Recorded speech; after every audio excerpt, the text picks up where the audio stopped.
Hi, this is Sanchit Arora, currently working as SG2 at Uber. And since you saw the thumbnail and already read the title, I think you pretty much know that I'm actually leaving Uber. So this is going to be the most, candid video of all the videos I have put, because don't really have any agenda or script or even bullet points on what I need to talk about. Just wanted to share my thoughts, my experience of working here, my experience of giving interviews while switching the companies and so on. So in fact, today is the last day, and pretty much everyone has already left the office because it's already evening. But I just wanted to stay a little long on the last day and just see the office for one last night. Anyways, yeah, so where should I start? Let me actually find a good meeting room to go, uh, because even if the office is empty, it's kind of weird. But anyways, so yeah, I it's been 2 years since I have working in Uber as a full-time employee, and before that I actually used to work as an intern. So I did my summer intern here and then joined as a full-time engineer. And honestly, even as an intern and even when I joined as a fresh grad, I used to think that Uber is the place where I will stay for long, like at least 5+ years and something like that. Majorly because I I mean, if you see the big companies, like Google, Microsoft, and all that, I think Uber for me was still at a good sweet spot, that it's not big enough but also still small to have that kind of opportunities, the growth, and the kind of work. And that's where I thought that since I joined as a fresher as SGD1, I at least thought that I would leave when I become a staff engineer or something. But yeah, things change, and nothing per se that the company is bad or anything, because what I've observed after like spending 2 years in industries, people change their job quite frequently. In fact, I was reading somewhere online that the average tenure of like engineers in these product-based companies is actually less than 2 years. So me spending more than 2 years here is already above average, and it's quite frequent that people keep on changing jobs just because they can, and to work on different kind of stuff, not because any one company is good or bad, just to experience whatever we can experience. I think for me also it was similar thing, but to give you, I won't disclose the next company I will be joining, but to give you a sneak peek, it will be smaller than Uber. So the reason I used to like Uber was it's still small, but now it started to become big, and I also wanted to work in a smaller company, and that's where my decision to switch jobs. Some of you people since have started seeing my recent YouTube videos, because I have started putting them quite aggressively now. I also got some question that am I becoming a full-time content creator or not. So just wanted to tell you that's not the case. I still like making videos, not these kind of vlogs. This is the first time I'm creating, but I like creating videos and share the things I've learned and help others, teach others. But that's not really something that I would want to take up as a career, because honestly I'm still very young and there's a lot for me to learn, and unless I spend my major time learning all that, there is no point teaching anyone anything. So my major time would be still spent in like working as a software engineer in some company. In fact, the frequency of the videos now will reduce, because I would have to spend more time to onboard faster, learn about the new company and stuff there. And yeah, fun fact. So the reason I was putting out so many videos on YouTube is all of those videos are actually quite old. I just never published it. I thought, because if you see my channel, I used to put some videos very like year or 2 years back also. So this time I thought maybe I will create the videos, and if I am able to create them for a couple of months, then I will start putting them on one, because then I will know for sure that I can sustain this. But the fun fact is, in all the videos in intro, I have said, "Hi, I'm Sanchitra HE2 at Uber, and now I'm leaving Uber." So that intro won't be relevant anymore, and that's where I'm just putting out all those videos, and the new videos will contain some separate intro. So yeah, coming on to the stuff I enjoyed here, I think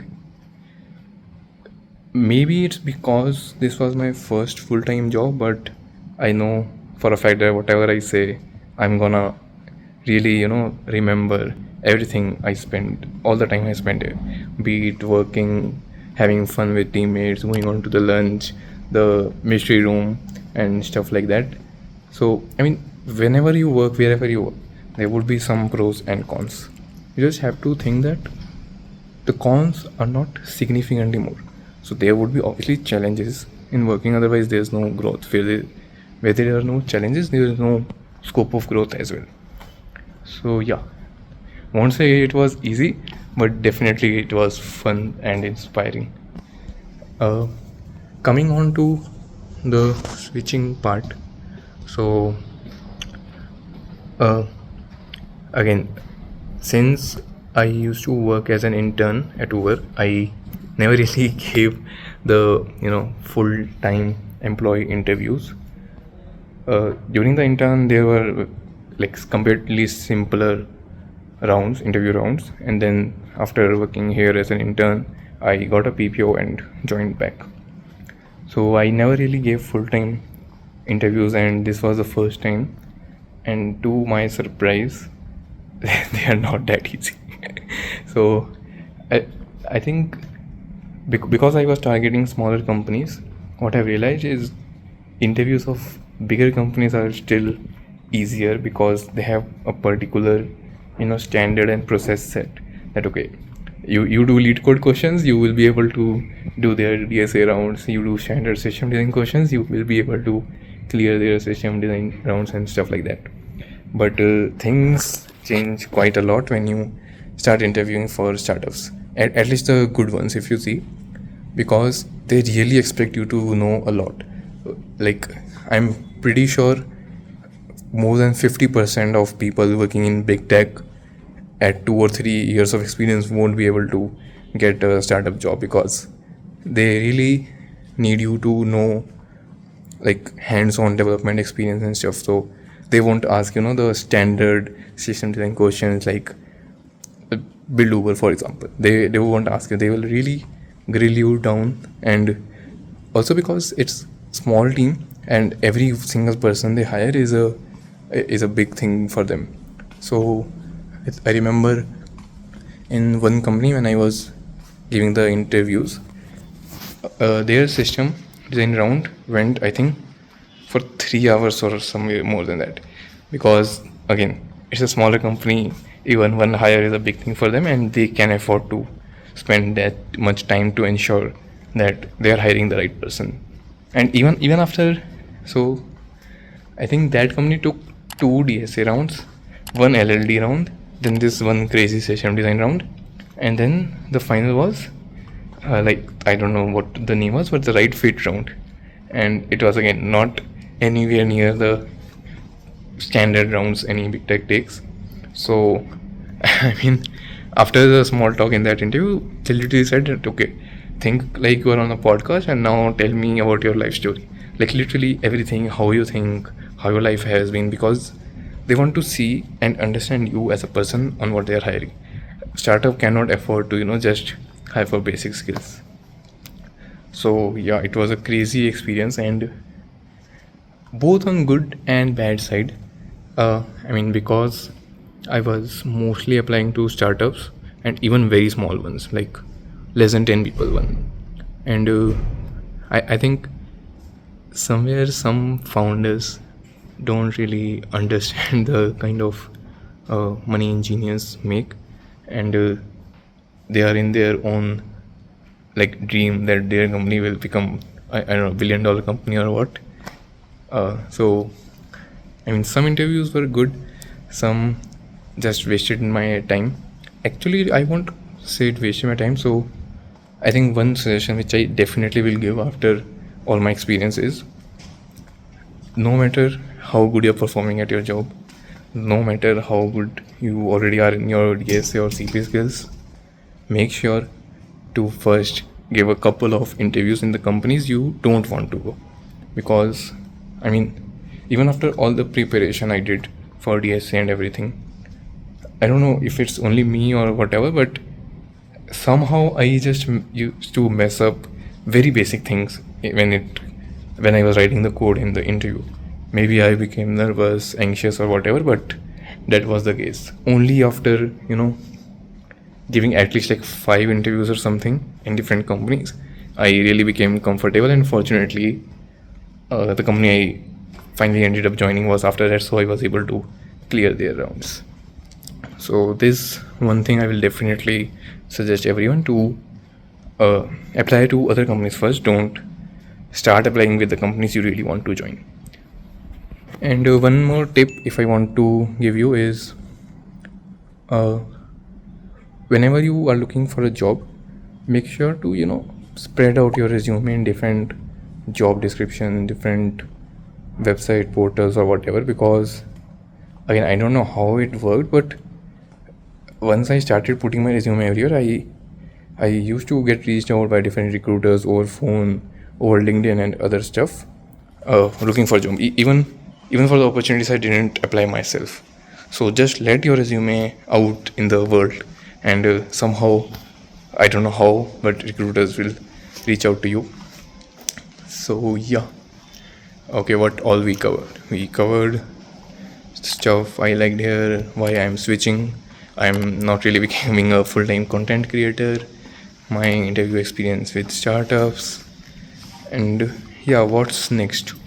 So again, since I enjoy making the videos, I will continue doing that, but the frequency might reduce because my primary focus would be on my job. I really want to grow as a software developer so that I know stuff to teach on the YouTube channel. Don't want to be that bhaiya didi kind of YouTube channels. So yeah, let me think if there's anything else, because I didn't really have any agenda per se. Yeah, I guess that was pretty much it.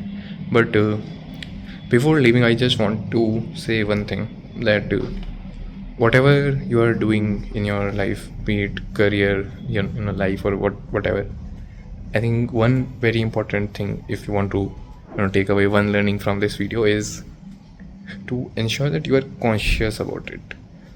For example, I'm leaving this job, some other people are not, obviously, but the important thing is you need to ask this question, that why you are leaving or why you are staying.